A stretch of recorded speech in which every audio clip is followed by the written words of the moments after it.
Hello, viewers, and welcome to Perfect Imperfections. As always, this is your host, Dennis, and my co-host again, Martin the Psalmist. Ta-da! yeah. It's good to be back. I remember our last conversation. our last conversation was about our upbringing, children upbringing, and how it has impacted our lives while growing up. It's a broad topic to talk about, so we'll just leave it there, or we can touch base on one or two or three things. But welcome back. Yeah, welcome back. As he said, my name is Martin the Psalmist on all social media platforms right there, Apple Chini. Yeah, just click the subscribe button. It's Perfect Imperfections. The handle is at the _ imperfect perfection. Yeah, follow us, and you'll get to be notified whenever we are uploading any new videos. I'm a VP. Yeah, I was thinking, like, I don't think we touched a lot on, or we didn't go down deeper in regards to how childhood upbringing, affects later on our lives as adults. So, and I wanted to just go deeper into it and touch on things that how it affects someone's life. Like I said, there are people who go through violent child experience. There are people who go through abusive child experience. There are people who they experience the love, and everything that comes with the family unit, but still end up different. So it affects them differently and all that. And I wanted to touch on how did that experience change my life and changed your life. Was it positive or negative? But I think as we continue exploring the challenges or the good side of being an imperfect person, that later on makes you perfect, we'll go through that journey and talk about it as we go. But for now, I wanted to touch on when you are in that situation of feeling like you're imperfect, feeling that there's more to life that can give than what you're living right now. What are the things that you as an individual can try and do to cushion yourself, emotionally and psychologically in regards to feeling, attitude, mindset, and is it good? Can it help someone? Will it help you? And I don't know. Like for me, there's a point in life I was feeling the pressure, the pressure to. Actually, the society was what was exerting that pressure. Someone else is driving a good car. Someone else is good at this, and I felt like, I'm left behind. I don't fit in this society and all that. Like I said, society plays a very big role in how it molds us, and I started trying things. Actually, if you have an interest in something and you've never taken a keen interest in doing it, please start now. I'm telling you, it's gonna blow your mind. I don't know about you, Martin, but maybe. Yeah, for example, yeah. So I'm the one who talks a lot, so I'll probably say my part first, then you say this. Now, me, I think part of how my childhood formed who I am and how I operate now. I had this mentality because we grew in a half family. We were raised by our mother, so we had a lot of emotional deficiency, when we say that, in terms of feeling loved, feeling accepted, a lot of rejection. But when you grow up, you find mechanism, or you find emotional inhibitors that help you to, don't not be emotional. Of course, it's not always a good thing, but as long as you know how to balance it. But it helps you because you know how to handle certain situations, whether people accept you or they don't. You just have a way of, you understand, of working out your own thing. So, like I said, for me, it's different because my thing was my escape route was comedy. Was, I'm the sanguine of the family, so I talk up quite a bit, mingle with people. So I got myself into music, and I just directed that energy into writing music, producing, getting into that. So that by itself turned into creative juices on how I write music, on how I produce stuff, on how I'm doing online content as well. So it kind of helped me, redirect that bad energy into something purposeful. Yeah, so he'll tell you his. But did you discover that first time, or you had to go through the process of pressures of life, Of for course, you to discover that? of course, you don't discover it the first way. Like he mentioned, he had pressures of driving a better car. I'm telling you, No, I didn't start over there, I but went and bought a car because of pressure of looking like you've made it. And it wasn't even a new car, it was an old VW that I bought out of pressure. But of course, when the rubber meets the road is when yeah, the decision you made was not really beneficial. And when it started costing me, and that time, the money flow was not really flowing, so I ended up, parking it at some point.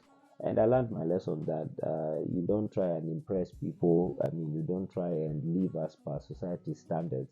You make your own standards and you stick by it. As long as it's adding value to it, to you, as long as you are growing as an individual, what society thinks doesn't really matter. After all, social media is for entertainment. So if you follow people because they are posting cars, they are posting success, they are posting batches of money, and half of the time it's not their own. It's just for flossing, or for flaunting.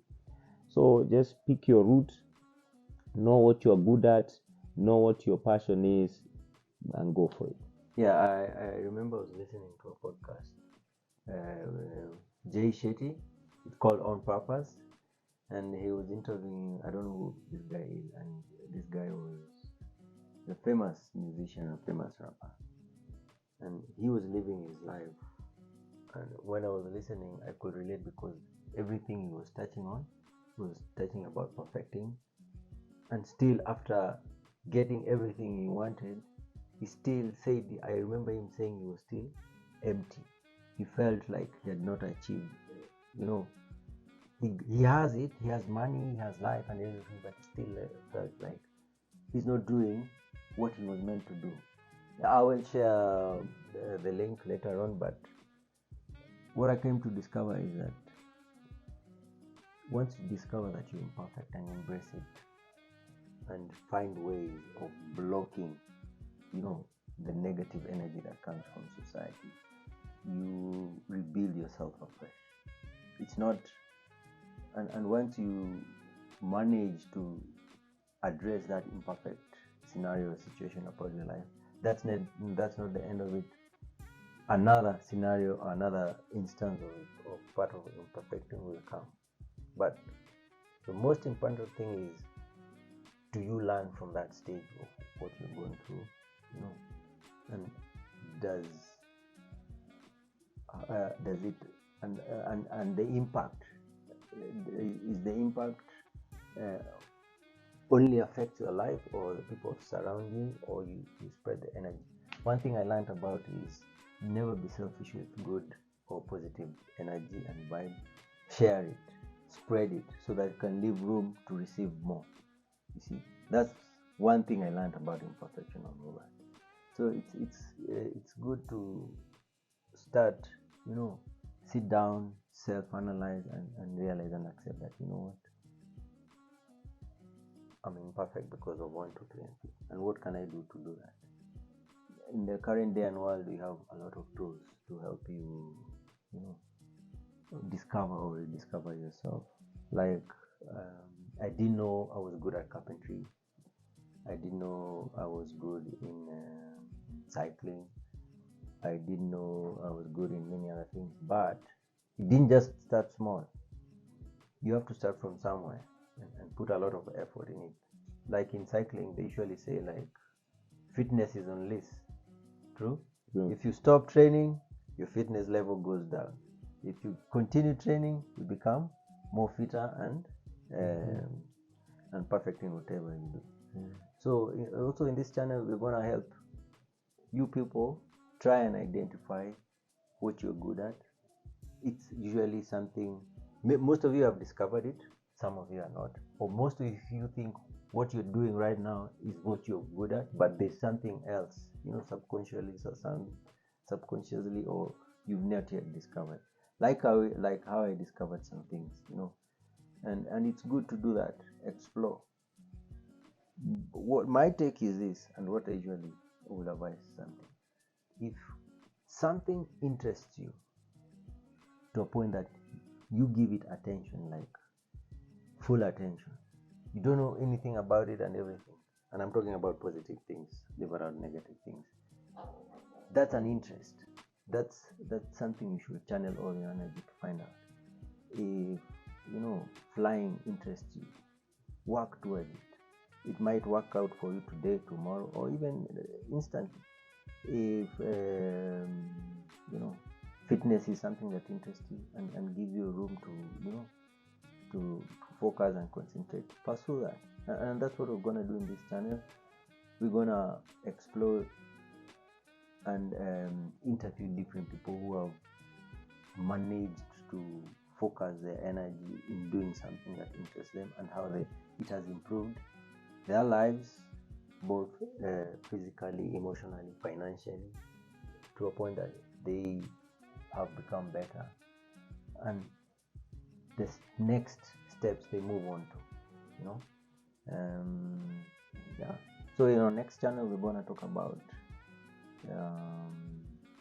what are we going to do? Passionate. How to discover your passion. Passions that drive us, that drive our imperfections to be perfect, and how those passions mold us to be perfect people in life and encourage us. So if you are going through a similar thing, like we've always said, kindly share, DM. We will share you a message and your story to those people who don't have a voice. Like we said, mental health is a very big issue, especially for men, and we know that a while back stoicism was deemed as a very good character for leaders and everything, but right now I think because of society and pressure, men are being pushed to be stoic in nature, but in a very negative way. So men are suffering, especially men, not women.